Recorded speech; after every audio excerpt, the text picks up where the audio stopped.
Hi, I'm Walter Fraser of the Walking the Wolf Pack.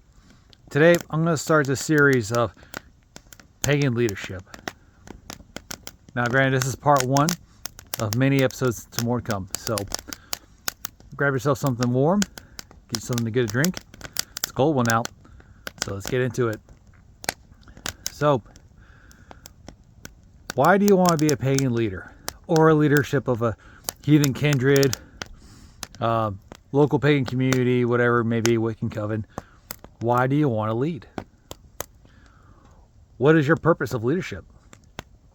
Why do you feel the need to lead others in a spiritual practice? Why are you the fit one for the job? Think of that for a few minutes or a few moments. Think about what your impact of leadership means for the community that you plan on leading or wish to lead. Think about that as long as you can. Do you actually know everything there is to be a pagan leader or a leadership in a pagan or heathen community? Because if you don't, then you got a lot to learn. And I'm going to tell you right now, you may think you know it all, but you really don't. You can know the lore inside and out, left, right, up and down. But there's more to leadership than knowing the lore.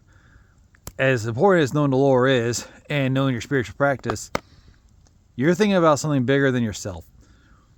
You think about something that is not just you, not just your neighbor, but paganism and heathenism as a whole. Are you actually ready for that kind of commitment? Are you ready to take on other pupils, if you will, or a community and be their spiritual leader? Are you ready to be challenged to the point where you may not always make the best decisions, or you might actually be the bad guy? Not every leader makes the best decisions. And even the good leaders make some bad choices from time to time. Because you got to remember, when you're in a pagan leadership or heathen leadership, you're making a decision that not just affects you. It affects your community. It affects those who wish to practice underneath you or share a same common belief as you, or even just don't even know what they're really looking for. Leadership is often romanticized about what it is to be a leadership of a community. We all dream about the community that we wish to have or wish to be in.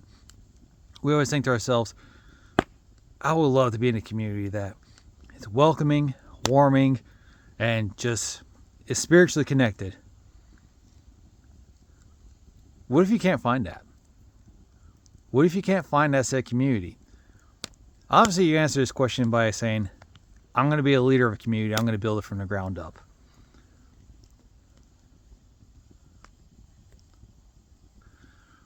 But the thing is, though, too, is why?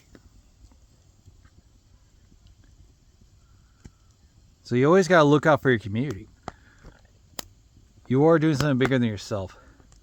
Your decisions are in lieu of what's best for it. Because you got to make good, bad, and sometimes those decisions are not yours to make either.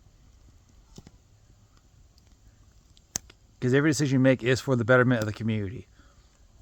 And sometimes those decisions are tough. But with that being said, if you're a leader of a community, you're going to take the hits. You're going to take criticism. There's people out there who probably just don't care for the fact that you're a pagan, heathen, Wiccan, whatever it may be. And you just got to accept that. You got to accept the fact that people just are not too fond of your practice. They're probably not even too fond of your leadership style. But it's what works for you. It works for your community. Because it has to.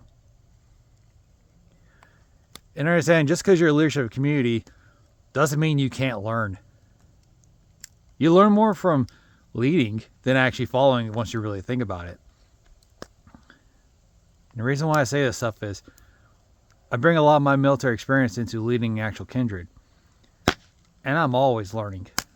I'm always learning from all the decisions I make or have to make. And understand that I am part of something way bigger than I could ever dream of. But the other thing too is, with leadership comes authority, and with authority comes power. But what can be detrimental to all of that is your ego.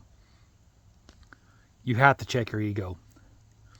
Your ego, whether you feel like you're making the right decisions, can make you make all the worst decisions. Don't let your hubris be the reason why your kindred, your community goes down. You have to take the hits. You have to take the criticism. Don't be that one person who thinks that they can't make any wrong decisions. Because if that's your mentality, you're already making the wrong decisions as it is. So, why do you want to be a pagan leader?